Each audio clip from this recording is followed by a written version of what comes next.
Intensief, duurzaam. Twee tegengestelde begrippen of vullen ze elkaar aan? Versterken ze elkaar? Kunnen ze allebei een hoofdrol spelen in het voedselvraagstuk? Maar wat is duurzaam precies? En wat betekent intensief? Er is maar één manier om dat te weten te komen. We gaan het vragen.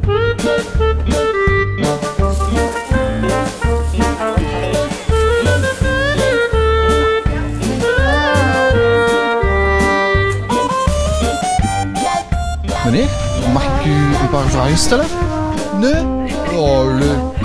Wat betekent voor u het woord intensief? Oei. Dringend, intensief. Intensif. Ben ça c'est justement une culture poussée. Tout ça dépend pourquoi. Intensif serait plutôt la quantité. Ouais, beaucoup. À quoi associez-vous le mot durabilité? Caractère durable. Durable. Durable, on en parle beaucoup maintenant. Durable. Duurzaam. Ja, dat het lang meegaat. Het leven dat duurzaam wordt. Blijvend. Het woord ja, ik heb daar wel veel over gehoord op tv en zo, duurzaamheid, maar ja, ik ben daar zo niet mee bezig. Wat ik persoonlijk onder duurzaam versta is iets waar veel energie en tijd wordt ingestoken om het eigenlijk zo kwaliteitsvol te maken. Duurzaam is iets dat blijft duren, maar dat is niks dat blijft duren. Hè. Dus ja.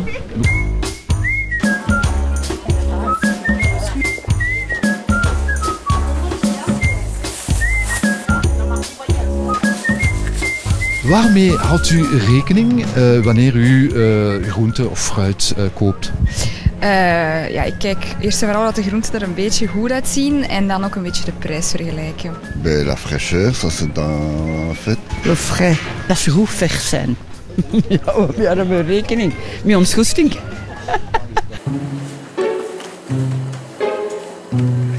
Durable, c'est un peu péjoratif et relatif, ça dépend. Est-ce qu'on veut que ça soit durable? On est dans un monde en pleine évolution, en pleine expansion et on demande de plus en plus aux terres. Mais c'est sûr qu'il y a un moment où il faut pouvoir laisser en friche, faire tourner ces terrains.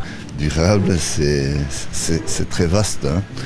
Très vaste parce que savoir comment est-ce que nous on a reçu la terre et comment est-ce qu'on va pouvoir la laisser à nos enfants, je me pose beaucoup de questions.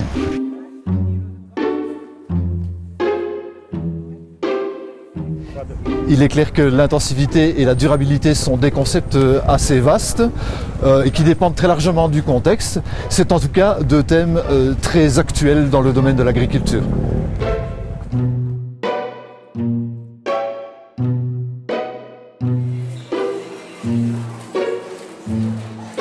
Pour mieux cerner ces concepts de durabilité et d'intensivité, nous allons nous retourner vers nos trois experts. Messieurs, c'est à vous.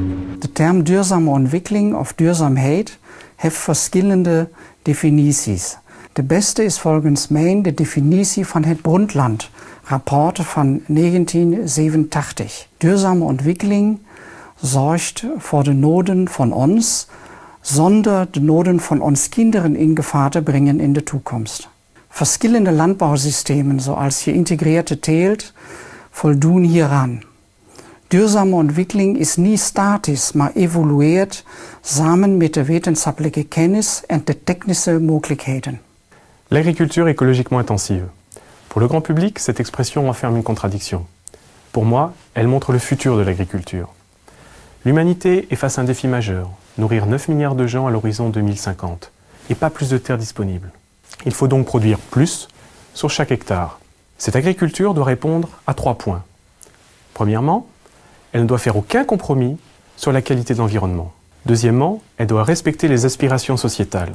Troisièmement, et non des moindres, elle doit garantir un revenu décent aux agriculteurs et aux filières agricoles. C'est ça, l'agriculture écologiquement intensive. De hobbytuinier is tegenwoordig bijzonder actief. De moestuinen springen als paddenstoelen uit de grond en dit zowel op het platteland als in de stadstuinen. Meteen al een belangrijke bijdrage vanwege de consument aan duurzaam ondernemen. Maar ook de fabrikanten hebben de voorbije 10 jaar gigantische inspanningen gedaan om op een verantwoorde manier producten aan de consument voor te stellen. Denk bijvoorbeeld maar aan het ontwikkelen van producten ready to use, kant en klaar. Denk bijvoorbeeld aan de nieuwe gebruiksaanwijzingen, de nieuwe verpakkingen, de kindveilige doppen of de nieuwe doseersystemen. Allemaal belangrijke investeringen die zijn gebeurd door de fabrikanten. Tot slot is er de samenwerking met de nationale overheden. De nieuwe generatie gewasbeschermingsmiddelen is vanaf 18 augustus 2014 overal in de winkelpunten aanwezig. Ook dat is een heel belangrijke bijdrage aan duurzaam ondernemen. Duurzaam en intensief. Is dat een haalbaar huwelijk voor de landbouw? Ferdinand Joly van Ittre vindt van wel.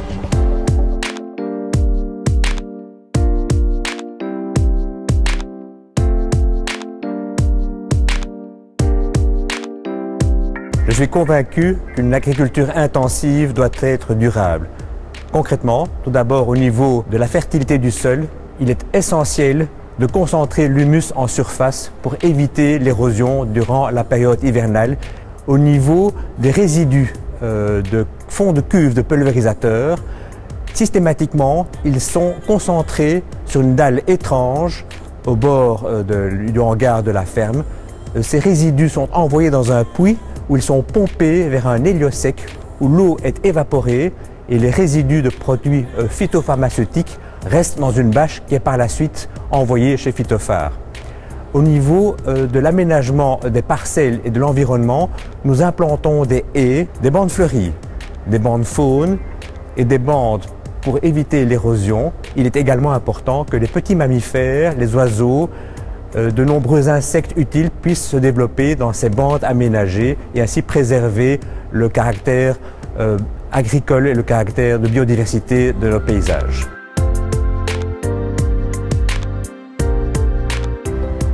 Bon, de aanzet is gegeven.